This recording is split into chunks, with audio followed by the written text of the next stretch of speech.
The crash out resulted dahil sa witch hunt umano ng Administrasyong Marcos kay Duterte at sa paglipat ng kanyang Chief of Staff from Batasang Pamansa to a women's correctional facility sa gitna ng Takip Siling. In the online press conference na hinost ni VP Sara Duterte, naglabas siya ng baho ni President Bongbong Marcos, First Lady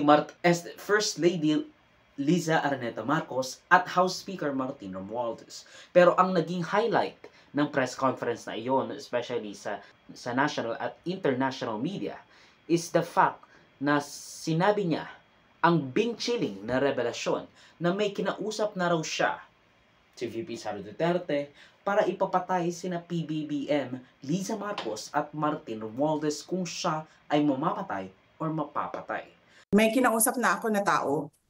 Sinabi ko sa kanya, kapag pinatay ako, patayin mo si BBM, si Liza Araneta at si Martin Romualdez. No joke.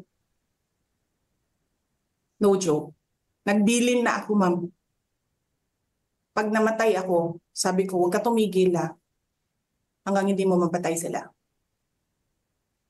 And then he said yes. Now, she also likened herself to former Senator Aquino Jr. dahil hindi raw papayagan ng mga Pilipino ang mga banta sa kanyang buhay at libertad